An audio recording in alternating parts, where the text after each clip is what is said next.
불에 타기 쉬운 공격적인 유황, 밀도가 높은 억압적인 납, 지독히도 현명한 소금, 포착하기 어려운 유동성 수은의 특수한 결합. 심리학자 제임스 힐먼이 사람의 정신을 두고 한 말입니다. 이렇게 보니 우리의 정신도 연금술사이에서 만들어지는 건 아닌가라는 생각이 드는데요. 불이 붙기 쉬운 말로 사람의 마음을 공격해서 상처를 준 적은 없는지, 그래서 마음이 복잡한 화학식을 만들어낸 적은 없는지 생각하게 됩니다. 오늘은 정신건강의학과 전문의 윤대현 교수와 함께 마음에 대해서 알아봅니다.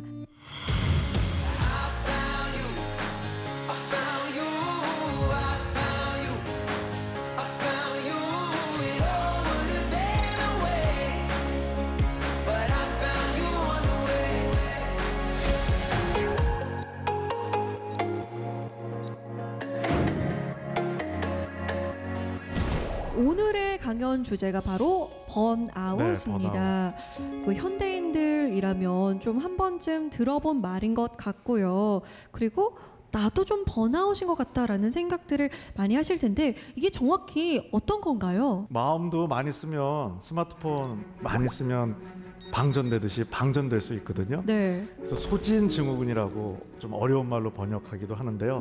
번아웃, 너무 열심히 살다 보니 내 마음이 다 탔다, 이런 거죠. 꾸준히 증가를 해서 작년에는 세계보건기구에서 좀 신경 좀 써야겠다, 이렇게 좀 발표도 하기도 했는데요. 스마트폰이 방전됐다고 해서 고장난 건 전혀 아니죠. 여러 번 번아웃이 와도 상관없습니다. 열심히 살았다는 훈장일 수도 있는데, 번아웃이 근데 왔는데도 계속 더 열심히 살아야지 우리가 평소 훈련한 기술만 쓰면 이게 좀 더 지칠 수가 있거든요. 그래서 번아웃이 왔을 때 내 마음을 좀 잘 위로하는 약간의 기술이 필요합니다.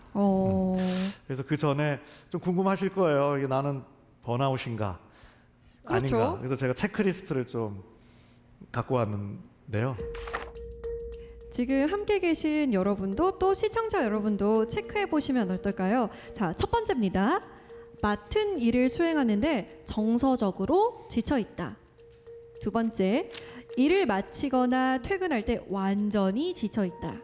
또 세 번째는 아침에 일어나 출근할 생각만 하면 너무 피곤하다.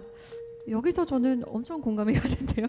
네 번째, 일하는 것에 심적 부담과 긴장을 느낀다. 다섯 번째는 업무를 수행할 때 무기력하고 실증을 느낀다. 여섯 번째, 현재 업무에 대한 관심이 크게 줄어들었다.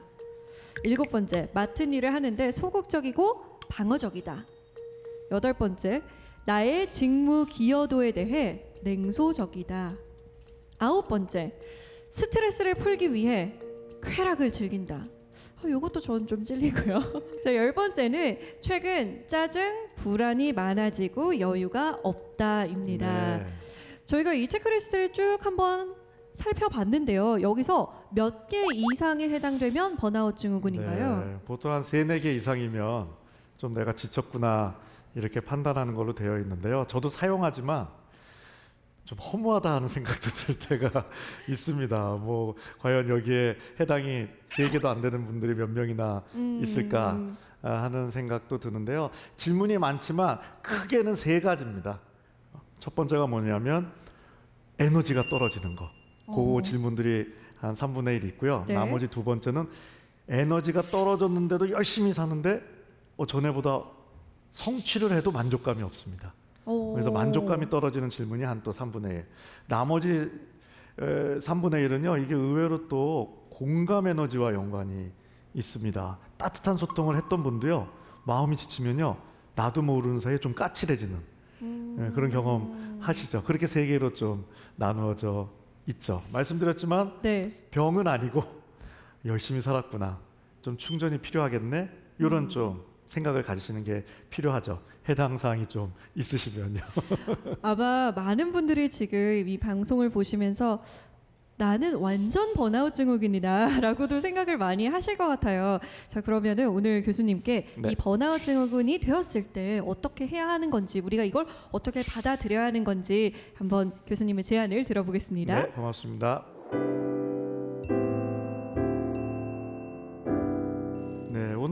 늘 번아웃, 그리고 번아웃이 됐을 때 어떻게 좀 내 마음을 다시 잘 도닥거려서 충전해 줄까에 대해서 말씀드리려고 하는데요. 그래서 사실 오늘 강의의 주인공은 마음입니다. 진짜 주인공은 번아웃이 아니라 마음인데요. 어떻게 자신의 마음에 대해서 좀 연구 개발들이 많이 되어 계시나요? 난 마음 같은 거 신경도 안 쓰고 살기 바빴는데 라고 생각하실지 모르지만 사실 다 지금 마음의 전문가세요. 그래서 내가 느끼던 안 느끼던 우리가 주로 연습한 마음에 대한 기술들이 다 있습니다. 뭐냐면 마음 조정, 영어로 마인드 컨트롤이라고 하죠. 나는 특별히 뭐 마음 조정을 훈련한 적이 없는데 라고 생각하실지 모르지만 그렇지 않죠. 다 이미 우리는 전문가가 되어 있습니다. 우리 안에는 엄청난 자유에 대한 욕구가 있죠. 만나고 싶은 사람만 만나고, 일어나고 싶을 때 일어나고, 먹고 싶은 거 다 먹고, 뭐 이렇게 살고 싶은 욕구가 있지만 그렇게만 살면 뭐 나한테 주어진 역할들을 다 할 수 없죠. 그래서 우리는 마음 조정을 꾸준히 배워 나갑니다. 내 주어진 역할에 충실하고자, 이게 뭐 직장이든 뭐 엄마 아빠든 뭐 학생이든 그 역할을 하기 위해서 좀 자유에 대한 욕구를 누르고 에너지를 써서 마음을 조정해서 달리게끔 하죠. 이거 엄청 좋은 마음에 대한 기술입니다. 마음 조정이 돼야 합니다. 잘 돼야 생존도 하고 내가 원하는 성취도 얻을 수 있는데요. 문제는 얘는 이제 마음의 에너지를 쓰는 기술이다 보니 그냥 마음 조정만 많이 하다 보면 마음이 지칠 수가 있죠. 느끼시지만 요즘 점점 좀 처리해야 될 일들의 양이나 변화의 속도가 너무 빠르죠. 그러다 보니 세계보건기구에서 신경 쓸 정도로 이렇게 좀 늘어나지 않았나 싶은데요. 우리가 이 마음 조정은 익숙한데 마음 충전을 어떻게 하는지에 대해서는 좀 훈련할 tum도 없이 좀 달리기만 하는 게 우리 삶 아닌가 싶습니다. 마음이 어디에 있을까요? 이 질문 드리면 특히 어르신들은 여기에 있다 하는 분들 엄청 많으세요. 백지영 씨 가수분 노래 가사 같은데요. 실현했더니 총 맞은 것처럼 가슴이 아프다. 여기 혹시 뭐 연애가 좀 어려울 때 아니면 헤어짐을 경험했을 때 심장 말고 혹시 다른 데가 아픈 경험하신 분 있으신가요? 뭐 배가 아프다, 허리가 아프다 뭐 그렇진 않죠. 정확하게 여기가 아픕니다. 그래서 이 안에 있을 것 같긴 한데 아시다시피 여기서 느껴지긴 하지만 실제 마음이 있는 곳은 요 안이죠. 그래서 컴퓨터에 한번 비유해 보면 컴퓨터의 본체 하드웨어가 뇌쯤 되고 소프트웨어가 마음쯤 되죠. 뭐가 더 중요할까요? 이거 뭐 우문이죠. 우문. 한 개만 문제가 돼도 작동이 안 됩니다. 그래서 의외로요, 마음을 잘 관리하고 잘 충전해 주려면 뇌를 잘 관리해 줘야 됩니다.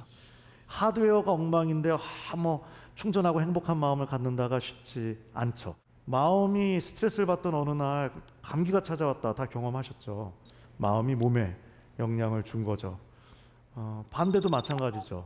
감기에 걸렸다, 여기 감기 걸렸는데 기분이 너무 좋았다, 뭐 이런 느낌 경험하신 분 있으신가요? 말도 안 되는 얘기다 생각하시지만 마음과 몸이 따로 놀고 있으면 안 될 일도 없는 일인데 모두 연결이 되어 있기 때문에 쉽지가 않죠. 그래서 의외로요, 마음을 잘 충전시키고 관리하려면 마음, 내 몸을 함께 보살피는 게 중요하고, 하도 마음, 몸이 서로 영향을 주고받아서 그런 것만 좀 보는 분야를 뭐 정신신체 내지는 마음, 몸 의학이라고 하고, 저는 연구는 좀 그쪽을 하고 있는 의사인데요. 이거는 쥐의 등입니다. 미국의 한 마음, 몸 쪽을 연구하는 교수가 본인 연구를 소개해 준 건데요. 연구를 위해서 이 쥐한테 너무 미안한데 쥐의 등에 화상을 입혔습니다. 그래서 얼마나 빨리 피부가 힐링될까, 날까를 본 건데요. 맨 위에 보면 어떠세요? 완전히 금방 잘 아물었죠.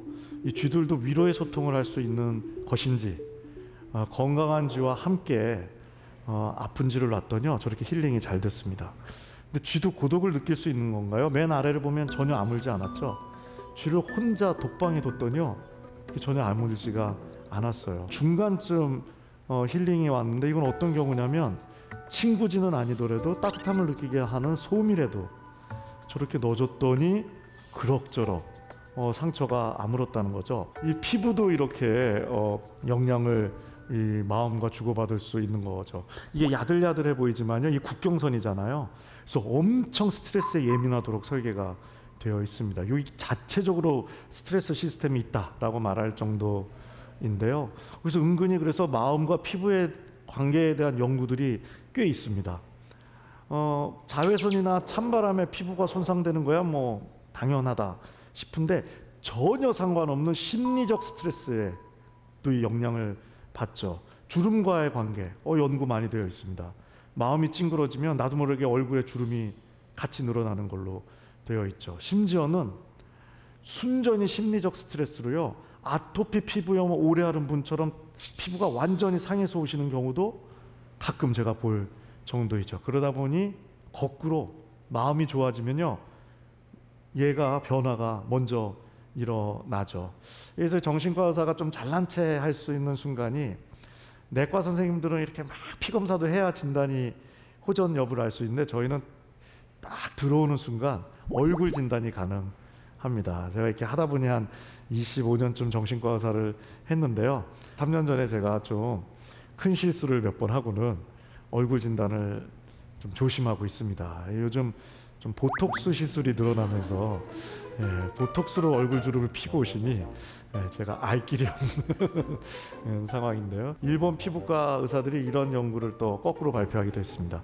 보톡스 시술로 주름을 폈더니 우울 증상이 호전이 오더라. 사실은 이렇게 서로 영향을 주고받을 수 있는 거죠. 그럼 마음, 뇌, 몸 세 개 중에 뭐를 제일 먼저 관리하면 좋을까요? 정답이 있는 건 아니지만 저는 뇌라고 생각합니다. 중간에 있는 뭐 뇌가 건강해야 마음도 건강, 몸도 건강할 수 있겠죠. 왼쪽 오른쪽 중에 어느 쪽이 치매뇌로 보이세요? 네, 오른쪽. 치매가 뭐냐? 이 뇌가 작아지는 병입니다. 이렇게 뇌세포가 깔끔해야 되는데요, 뇌세포 안과 밖에 안 좋은 단백질이 쌓이면서 뇌가 작아지는 병이 사실은 치매인데요. 뭐 뇌가 건강해야 마음도 건강, 몸도 건강할 수 있겠죠. 요즘 어르신들이 제일 두려워하는 병이 바뀌었어요. 암이 아니라 거의 100% 치매죠. 진짜 무서운 병입니다. 내가 나를 까먹고 또 가족들 너무 고생시키니 어르신들이 건망증 느낄 때 걱정돼서 저의 진료를 보러 오시는 거는 너무 이해가 되는데요. 요즘 50, 40, 30, 심지어는 청소년 친구들도, 제가 청소년 1000명 이렇게 강의 녹화를 하러 간 적이 있는데 궁금해서 건망증 있는 사람 손 들어봐 했더니 500명이 손을 들더라고요. 진짜 치매가 와도 건망증이 오지만 30대 직장인분들도 많이 오세요. 이상한 건망증을 저한테 호소하세요. 말하는 방법을 까먹었다. 이제 공감 에너지가 떨어지면 그럴 수 있죠. 의외로 뇌가 지치면, 번아웃이 찾아오면 첫 번째로 나타나는 현상 중에 하나가 깜빡깜빡하는 건망증입니다. 집중력이 떨어져서인데요. 또 되게 슬프게도 해석합니다. 심리적으로는 마음이 지치면 오늘이 싫어진대요. 그래서 아무것도 기억하지 않는다. 뭐 이렇게 좀 슬프게도 이야기를 하는데요. 근데 오늘 번아웃 강의하는 시간인데 왜 저 의사가 저렇게 치매 이야기를 할까 이상하지 않으세요? 치매 예방은 몇 살부터 하면 제일 효과적일까요? 칠순? 환갑? 네, 정답은 오늘이죠. 네, 오늘입니다. 왜냐하면 마음 관리랑 치매 예방이 다른 얘기가 전혀 아닙니다. 매일매일 마음 관리를 한다는 건 매일매일 뇌 관리를 해주는 거고, 그게 쌓이고 쌓이면 나중에 치매 예방이 되는 거지, 나이 들어서 그때부터 요이땅 치매 걸릴까 봐 걱정을 많이 한다고 해서 이 치매 예방이 되는 거는 아니죠. 그래서 이게 다 맞물려 돌아가게 되어 있는데요. 이건 서로 다른 70세 여성분의 뇌 사진입니다. 일견 보기에도 오른쪽 뇌가 좀 더 나이 든 것 같다, 이런 느낌 오시나요? 이 까맣게 된 부분들이 뇌세포가 사라진 부분입니다. 열심히 사신 70세 여성분이었는데 이게 뇌 관리, 마음 관리는 잘 안 됐던 걸까요? 이렇게 좀 노화가 진행돼서 결국 치매로 진행이 돼서 되게 슬픈 인생의 후반부가 되셨어요. 여기 같은 70세 여성분인데요, 엄마 이모가 다 치매였습니다. 계속 찜찜하셨겠죠. 그러다가 칠순되셨을 때 건망증이 느껴지니까 겁나서 저한테 오셨는데 뇌 사진을 찍었더니 20대 뇌를 유지하고 계세요.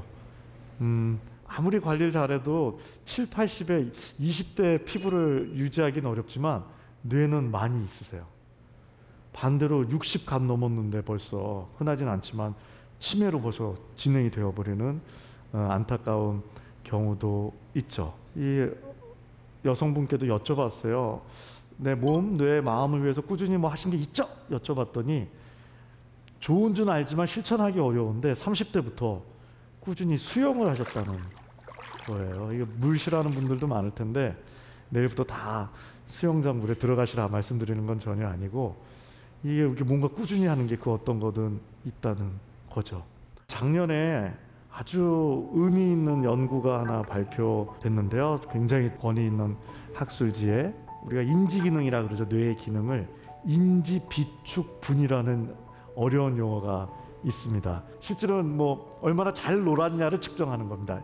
세 가지를 보는데요. 책도 읽고 뭐 편지도 쓰고 이런 인지활동을 내가 평생 얼마나 했냐 더하기 사회적 활동, 여행도 가고 친구들이랑 맛집에서 수다도 떨고 뭐 그런 것들을 내가 얼마나 평생 잘했냐를 합산하고 또 하나 마지막 사회적 관계의 정도, 내 마음을 열어서 공감 소통할 수 있는, 위로를 받고 나눌 수 있는 친구나 가족이 얼마나 있느냐, 요 세 개를 이제 합산한 거를 아주 어렵게 인지 비축분이라고 하는데 2,000명 정도를 대상으로 이렇게 연구를 했더니요, 너무 슬프게 나중에 한 4분의 1 정도한테 치매가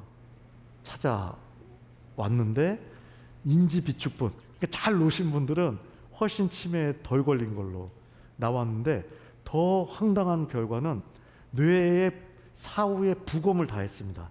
돌아가신 후에 훌륭한 뜻으로 좀 연구에 허락을 하셔서 뇌가 얼마나 나이가 들었는지 실제로 영상이 아니라 부검을 했더니 뇌는 치매로 진행이 됐는데요. 그러니까 하드웨어는 많이 망가졌는데 잘 노신 분들, 인지비축분을 쌓인 분들은요 치매 진단을 안 받으셨어요.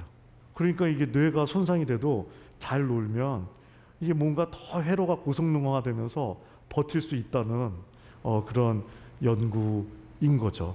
그래서 이게 잘 논다는 게 매우 중요한데요. 그럼 어떻게 하면 이렇게 건강해지느냐? 뭐 이것저것 있지만 뭐 제일 쉬운 거 뭔가요? 운동. 이 운동하면 될 것 같은데 제가 이렇게 강의를 가보면요 10%를 넘어가는 경우가 별로 없습니다. 운동 꾸준히 한다 한번 손 들어보세요. 네. 나머지 우리 청중분들은 왜 운동 안 하세요? 운동하면은 건강에 나쁜 걸로 아셨죠? 좋은 줄로 아셨어요? 근데 왜 안 하는 걸까요? 이게 다 오늘 주인공인 마음이란 녀석이 있기 때문에 생기는 복잡한 일들입니다. 생각과 행동 사이에 마음이 없는 거는요 행동하기가 쉽습니다. 예를 들어서 제가 오른손 올려보세요 하는데 이 이야기에 난 죽어도 안 올릴 거야, 싫어, 뭐 이런 저항이 안 생기죠. 왜냐하면 이건 그냥 중간에 마음이 없어요. 근데 운동은 왜 이렇게 하기가 어렵냐? 태어날 때부터요 운동이 싫은 채로 태어나는 마음이 훨씬 많습니다. 그냥 먹고 싶은 거 다 먹고 화끈하게 살다가 확 가자라고 태어나는 마음이 내가 선택한 게 아니라요 원래 더 많은 겁니다. 그러다 보니까는 아무리 운동이 좋다고 생각이 지시래도 중간에 있는 마음이 싫어해버리면 행동하기가 어려운 측면이 있죠. 그래서 이렇게 저렇게 우리가 좀 마음에 대한 이해가 필요한데요. 우리가 스트레스 관리, 마음 관리하면 자꾸 스트레스 안 받는 걸로 생각하는데 가능할까요? 네, 불가능하죠. 스트레스 관리, 마음 관리는 뭐냐? 사실은 마음이 쓰는 언어를 이해하는 과정입니다. 이게 무슨 얘기인가 싶으실 텐데요. 마음을 요 뇌에서 꺼내서 살아있는 좀 인격체처럼 친구로 설정하는 게 도움이 됩니다. 효과적입니다. 내 인생의 소중한 친구 마음 정도로 생각해 주는 거죠. 친구랑 잘 지내려면 일단 뭐가 돼야 되나요? 소통이 돼야 되겠죠. 마음이랑 왜 친구하기가 어렵냐? 말이 하나도 안 통합니다. 쓰는 언어가 다르기 때문에 그런데요. 본인 꿈 해석하실 수 있는 분 있으세요? 전 너무 이 능력을 갖고 싶습니다. 건당 10,000원의 유료 서비스라면 의사를 때려쳐도 될 것 같아요. 더 많이 벌 것 같아요. 그렇죠? 10,000원 정도면 한번 그 해몽받고 싶지 않으세요, 저한테? 아마 우리 여러분들의 꿈을 빔 프로젝터라 그러죠. 그런 걸로 이렇게 쫙 쏠 수만 있으면 피카소랑 한판 승부를 펼쳐볼 수 있습니다. 피카소 같은 작가들의 그림을 보면 이해가 안 되죠. 왜 이해가 안 되냐면 예술 상징 언어를 쓰기 때문에 그렇습니다. 논리 언어가 아니라. 이게 뭔 소린지 아마 피카소도 잘 모른다고 할 가능성이 많아요. 그만큼 우리는 꿈은 어렵다라는 상식을 갖고 있죠. 해석하기. 근데 좀만 생각해 보면요, 이거 굉장히 이상한 일입니다. 상징성이 많은 꿈이란 영화를 우리는 매일 제작하고 있는 엄청난 존재인 데다가 더 황당한 건요, 이 꿈 누가 만드는 거예요? 내가 만드는 거예요. 내가 제작자예요. 근데 내가 뭔 소린지 이해를 못하는 황당한 경험을 매일 같이 하고 있는, 우리는 굉장히 이상한 존재입니다. 그래서 이게 누군가와 잘 지낸다는 거, 누군가와 소통한다는 거, 뭐 아주 작게는 이 운동 하나를 하는 거에 있어서도 마음의 언어를 잘 듣고 또 잘 소통하는 측면이 필요합니다. 소통이 참 어렵다. 소통이 왜 어려운지 아세요? 단 둘이 얘기해도 둘이 얘기하는 게 아닙니다. 4명이 얘기를 하고 있는 겁니다. 눈에 보이는 너와 나, 눈에 보이지 않는 내 마음, 눈에 보이지 않는 저 사람의 마음. 2시간 동안 얘기해서 논리적으로는 합의를 봤는데 행동은 반대로 가는 경우가 많아요. 왜?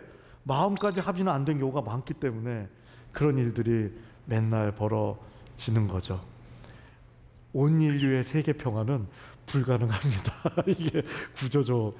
뭐 그걸 오히려 받아들여야, 그래야 더 진짜 소통을 할 수 있을지도 모르는데요. 그래서 일단은 좀 이 마음의 언어를 이해하는 게 필요하죠. 어디로 훌쩍 떠나고 싶으세요? 이런 질문 저를 찾아오시는 분들께 종종 드리는데요. 우리 어디로 떠나고 싶으세요? 저는 오늘 바닷가에 가서 그냥 오징어 회를 그냥 고추장에 팍 찍어 먹었으면 좋겠다, 뭐 이런 생각이 드는데요. 뭐 그런 구체적인 여행지가 떠오르신다면 괜찮은 겁니다. 여행에는 자유에 대한 욕구가 담겨 있죠. 자유롭고 싶다. 뭐 나쁜 거 아닌데 이 질문에 이런 대답을 하는 분들이 너무 많아서 저를 좀 당황하게 하시죠. 지구를 떠나고 싶다는 분이 너무 많습니다. 이 좀 자유 같지가 않죠. 지구를 떠나고 싶다는 건요. 그래서 이거를 심리적 회피 반응이라고 부르는데요. 이것도 병적인 건 전혀 아니고요. 우리가 열심히 살다 보면 마음이 지칠 수 있고, 그랬을 때 자연스럽게 찾아오는 건망증이 생겼다, 불면증이 생겼다, 어디로 그냥 대책 없이 멀리 떠나고 싶다라는 게 이게 다 말입니다. 지치면요, 긍정적으로 보려고 해도 봐지질 않습니다. 눈이 그냥 자동으로 안 좋은 것만 가요, 그쪽으로. 그러니까 현재가 싫어지고, 싫으니까 어디 멀리 가고 싶은 생각이 드는데, 그때 멀리 가면 해결이 되느냐, 이거에 대해서 좀 고민을 할 필요가 있는 거죠.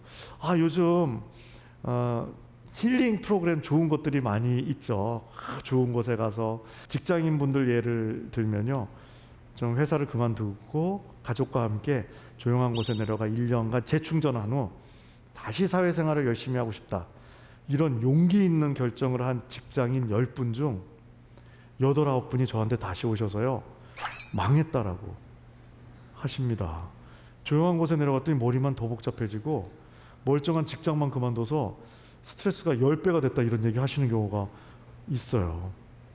우리가 뭐 사람이든 조직이든 저기가 좋아서 변화를 갖는 거야 뭐 말릴 이유가 없는데, 그게 아니라 여기가 너무 싫어서 어디가 가고 싶으실 때는요, 떠나시기 전에 이거 잠깐 고민해 볼 여유가 필요합니다. 여기가 지쳐서 여기가 싫어서 어디가 가고 싶은 거는요, 진짜 남극을 가도 해결이 안 될 수가 있기 때문에 그렇죠.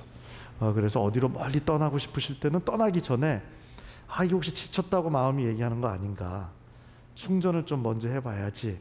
마음은 입이 없기 때문에 이런 걸로 우리와 소통을 하려고 하죠. 다 긍정적으로 살고 싶죠. 저도 그런데요, 사람이 긍정적으로 산다는 건 어떤 걸까요? 고민거리가 하나도 없는 현재일까요? 뭐 우리가 인생을 살아보면 다 느끼지만 그런 순간은 없죠.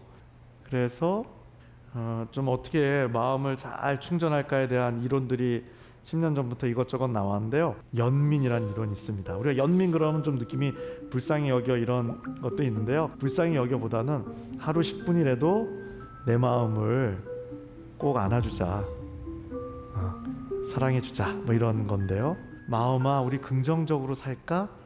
예쁜 말이에요. 요거 마음 충전 소통일까요? 아닙니다. 이거 마음 조종 소통이에요.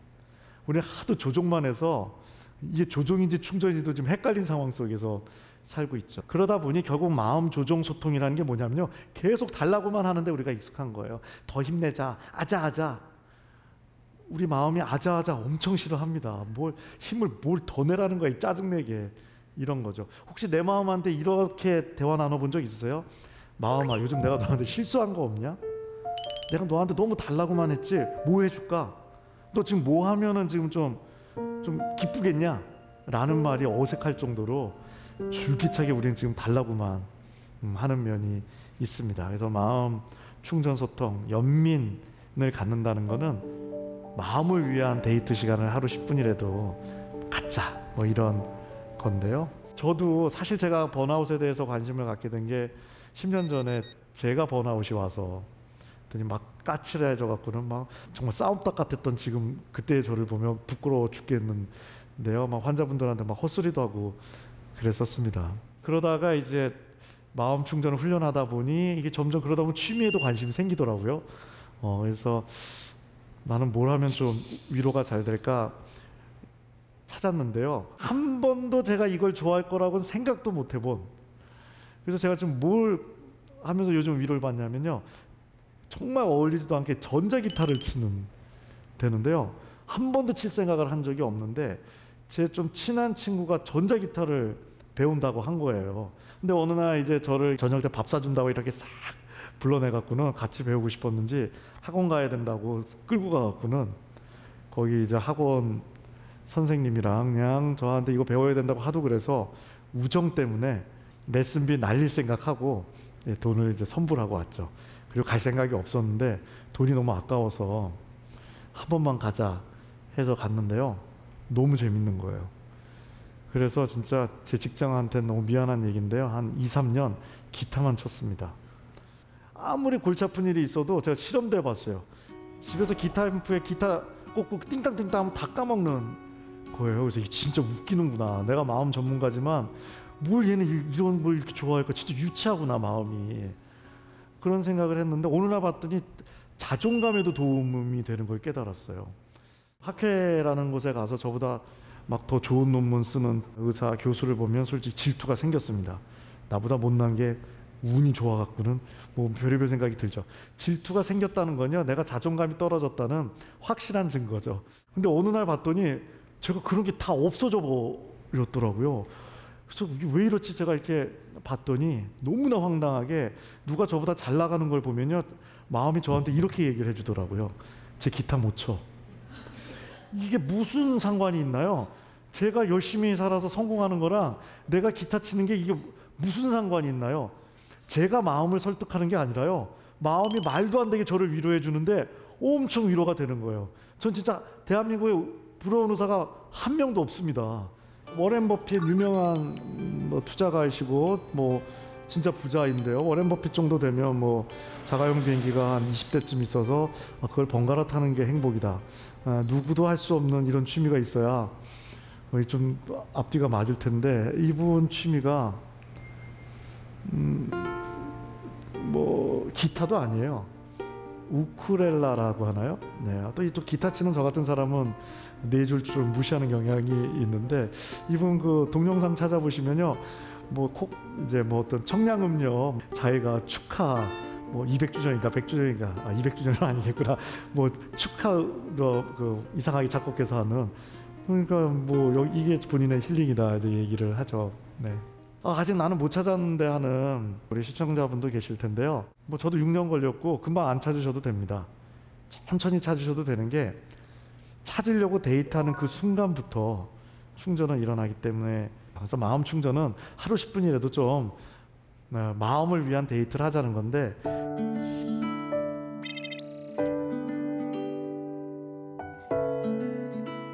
디스커넥트 투 커넥트, 뭐 번역을 하면 연결을 위한 단절. 하루 10분이라도 계속 우리가 그냥 열심히 이게 정보 채널에 붙어서 우리를 작동하고 있는데 그걸 좀 끊어주는 시간을 갖자는 거죠. 그러면 철컥 내면과 연결이 되는데, 옛날에 이거와 너무 연결되면 킬링 타임이라 그러죠.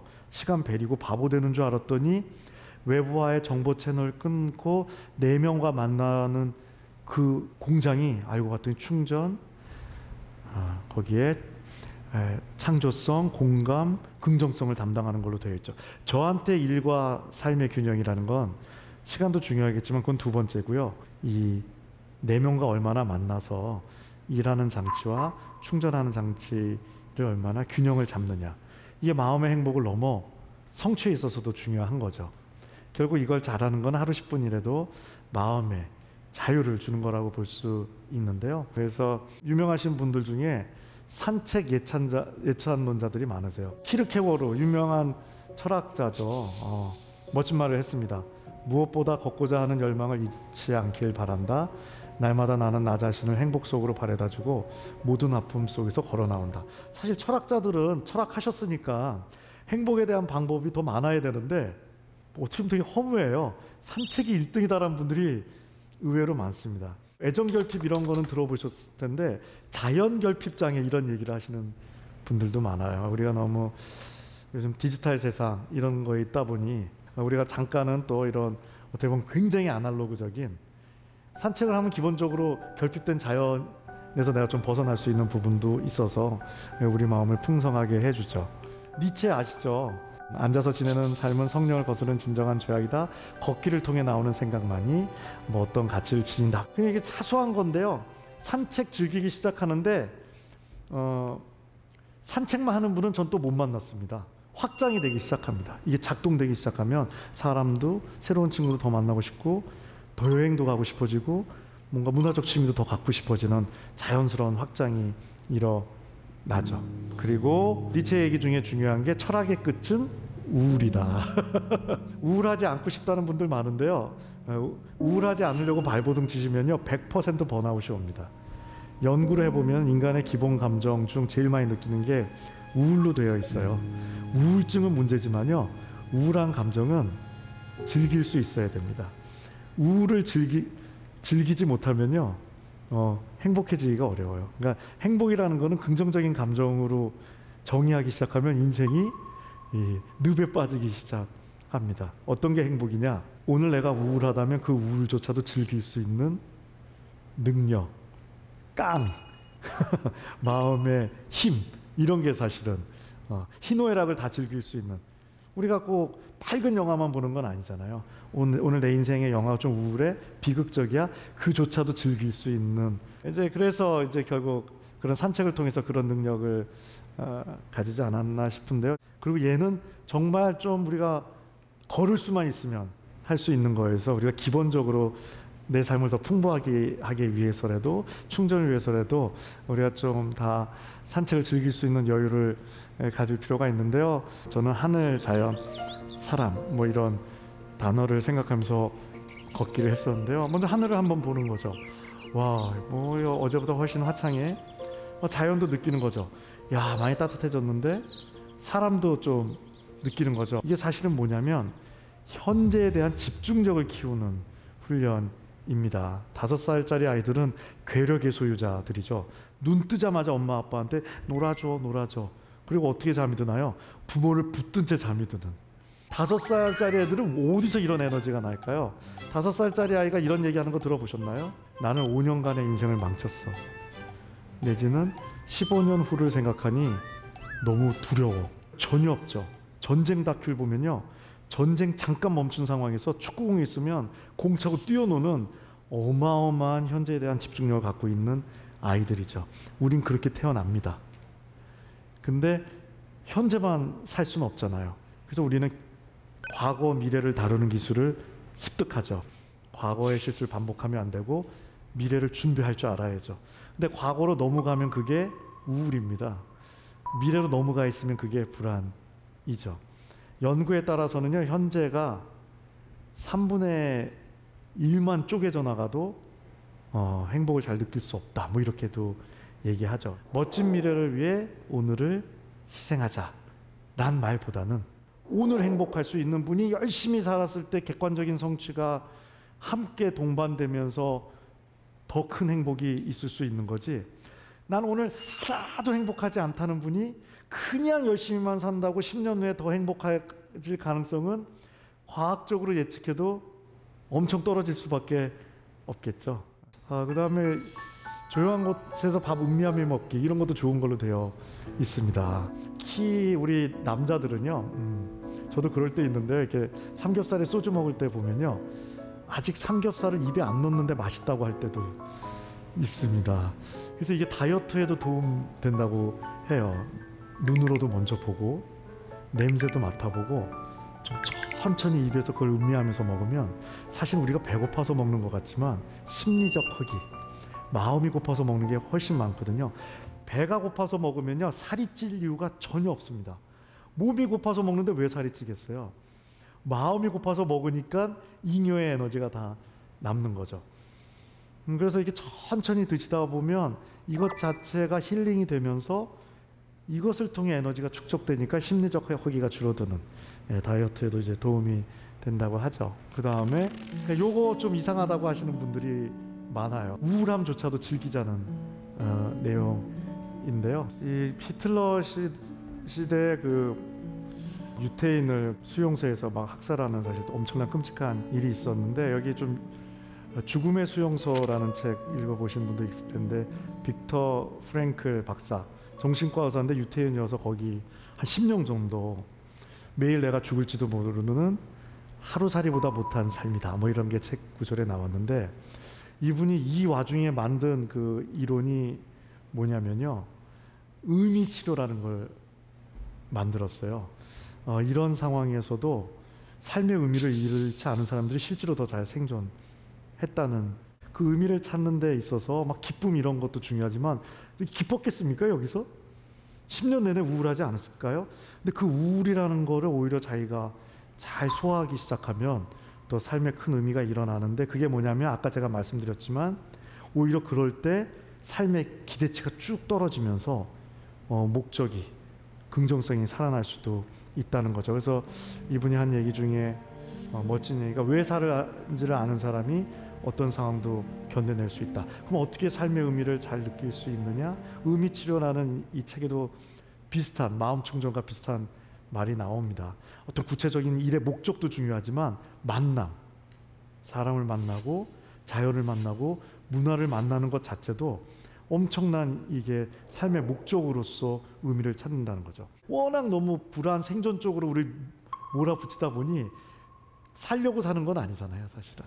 근데 우리가 그거에 너무 집중하다 나머지 어떻게 보면 되게 슬프게도 진짜 행복을 느끼는 거에 우리가 멀어져 버린 거죠. 그러니까 저는 이런 여행을 좀 제안드리고 싶어요. 하루 10분,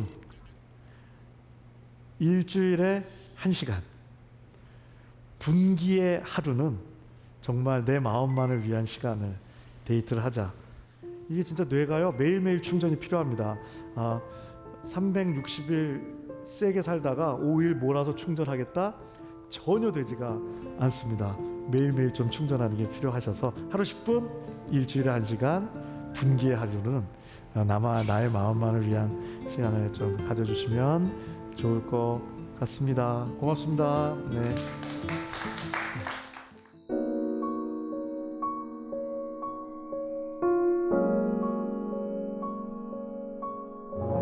강연 정말 잘 들었습니다. 저도 교수님께서 말씀하신 것처럼 단절을 좀 해야겠다. 커넥트하기 위해서 디스커넥트를 좀 하는 시간을 가져봐야겠다라는 생각을 했거든요. 우리 청중분들도 좀 내 마음에 대해서 힌트를 얻으셨던 시간이었으면 좋겠습니다. 한번 질문을 직접 드려볼까요? 다 어려운 거 하실 것 같아요. 네. 번아웃된 마음을 가진 사람들을 대할 때 어떤 태도로 대하면 더 좋을지. 지금 질문 주신 청중분은요, 아무렇게나 대하셔도 됩니다. 왜냐하면 이 질문을 한다는 것 자체가 공감 능력을 갖고 계신 거예요. 의외로 이 공감 능력이 이게 소통 기술이 아닙니다. 이게 몸의 반응입니다. 그래서 유전성도 50%가 넘어요. 50%요? 네, 태어날 때부터 공감 능력이 좋은 분들은 덜 갖고 태어난 분들이 아무리 노력해도 못 쫓아가기가 쉽습니다. 그러니까 요즘 공감 중요하잖아요. 네. 그럼 좋으면 완전 좋겠는데 생각하는데 이중성이 있어요. 공감 능력을 좋게 갖고 태어났다는 건요, 내가 에너지 소모가 많은 마음을 갖고 태어난 거예요. 이게 내 마음대로 스위치가 꺼졌다 켜졌다가 안 돼요. 쭉쭉쭉 나가요. 그래서 저는 오히려 거꾸로 사람을 가려 사귀셔야 돼요. 내가 그만큼 공감 능력이 좋을수록요, 이게 역설적인데요, 사람을 되게 가려서 만나셔야 돼요. 아니다 보면 다 내가 많이 주다 보면 내가 번아웃이 되기가 쉽거든요. 그래서 좋은 관계는 딱 50-50은 불가능하겠지만, 네. 내가 요번에 너 공감해 줬지? 너 나한테 꾼 거야. 다음에 내가 필요할 때 너 나한테 써야 돼. 시간 차이는 있더라도 6대4는 맞아야지 막 9대1로 가다 보면은 더 지치기가 쉬운 측면이 있죠. 공감 능력이 좋게 태어난 사람도요, 에너지가 떨어지면요, 어느 정도까지 이상한 행동이 나오냐면요, 순간 사이코패스 비슷한 행동이 나올 수 있습니다. 그런 행동이 나올 수 있어요? 사이코패스가 뭐냐면요, 어떻게 보면 되게 슬픈 성격이에요. 태어날 때부터 공감 능력이 제로예요. 그러니까 죄책감이 없어요. 공감이 안 되는데 뭔 죄책감이 있겠어요? 아프냐? 모르겠다, 뭐 이런 건데, 공감 능력이 좋은 분이 너무 에너지를 쓰다 보면 사이코패스가 되는 건 아니지만 순간 제로 상태가 올 수 있어요. 그래서 착했던 분이 갑자기 까칠해져 갖고 놀래 갖고 저를 찾아오시는 경우가 있거든요. 저도 그 번아웃 됐을 때 제가 막 너무 까칠해져 갖고는 막 말도 안, 지금도 아찔한 게, 매주 오시는 어떤 여성 환자분한테 왜 맨날 와갖고 나한테 안 좋은 얘기만 합니까? 제가 이런 소리를 한 적도 맛이 간 거죠. 저한테 왜 오겠어요? 이게 통제가 안 돼요. 그냥 확 나갈 수가 있거든요. 번아웃이 되면요. 예, 그래서 그때 제가 제 공감 에너지 상태를 좀 확인하는 웃기는 테스트를 만들었던 게 있는데, 이게 차를 몰고 출근을 할 때 꼭 껴드는 분이 있잖아요. 그러면 맞아요. 제가 상태가 좋은 날은 저분 다치시면 어떡해, 바쁘신가 봐로 반응을 해요. 근데 바로 다음 날인데 누가 껴들면요, 내가 의사를 때려치고 널 평생 쫓아가 박살을 내버릴까야가 바로 다음 날 분노 반응이 나올 수도 있습니다. 물론 이제 소통 기술이 좋으면 더 공감을 잘할 수 있는데, 이걸 자꾸 기술로 접근하기보다는 내가 나를 먼저 잘 사랑해줘서 그 에너지를 확보하는 게 제일 중요하죠. 그래서 제가 간병 같은 거를 이제 시작하게 됐을 때, 가족에, 네. 그럼 보통은 하던 충전 활동도 안 하게 돼요. 지금 가족이 아픈데 내가 지금 나만 즐거울 수 있어라고 생각하는데, 저는 반대로 얘기합니다. 제일 좋은 간병은 아픈 가족한테 긍정성을 줘야 되는데요, 아픈 가족만 보는데 충전이 될 수가 없어요.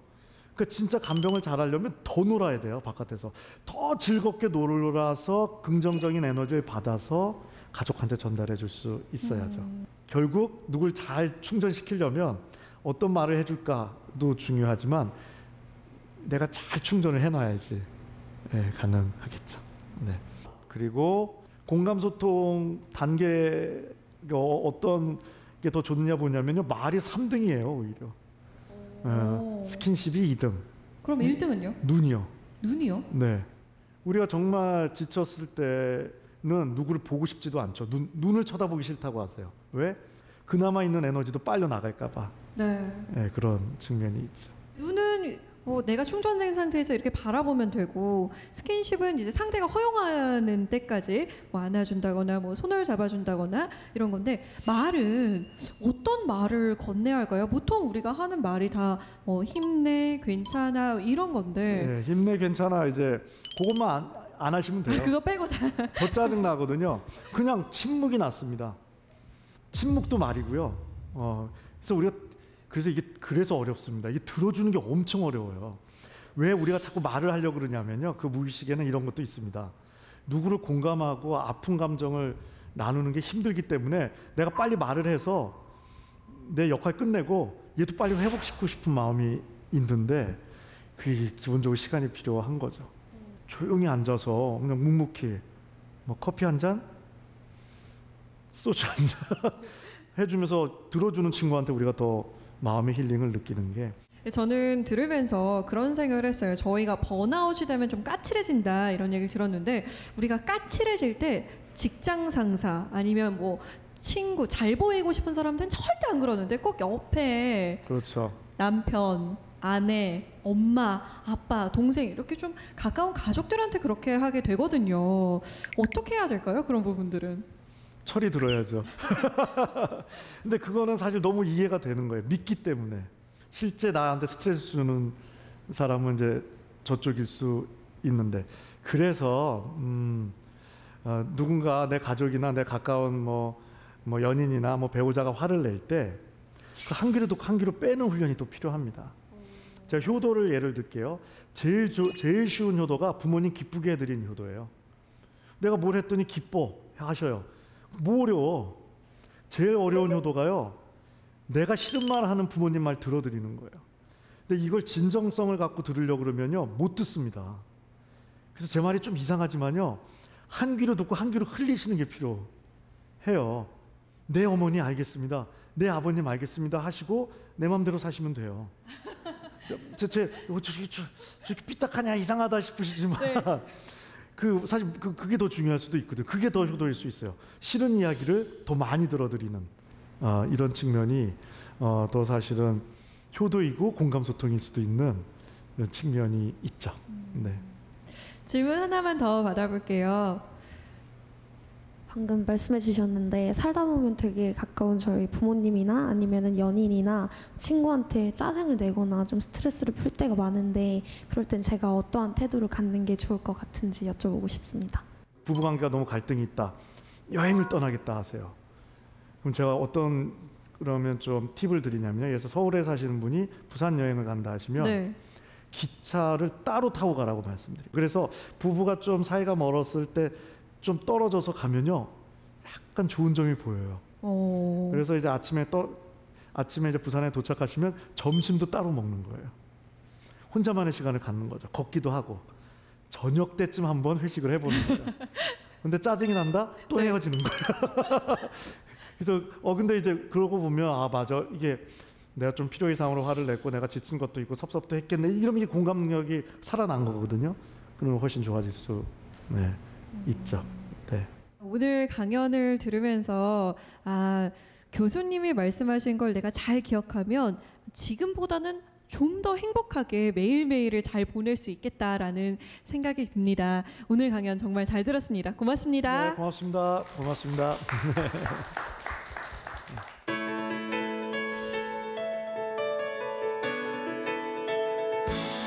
드라마나 영화를 보면 외롭고 상처받은 사람들의 마음을 그린 장면이 나옵니다. 대개는 이런 자세입니다. 방 한 구석에 잔뜩 웅크리고 앉아서요. 다리를 접고 가슴팍까지 끌어올린 다음에 무릎 사이로 얼굴을 파묻습니다. 외로운 사람들은 자신의 몸이 닿는 면적을 최대한 넓혀서 스스로 위로하는 자세를 만든다고 해요. 혹시 주변에 어깨가 축 처져서 좀 지친 사람이 있으신가요? 그렇다면 어떤 말을 건네는 것보다는 그 사람의 손을 꼭 잡아주거나 아니면 꼭 안아주는 건 어떨까요? 그것만으로도 충분한 위로가 될지도 모릅니다. 사색의 공동체 스미다. 저희는 다음 시간에 찾아오겠습니다. 고맙습니다.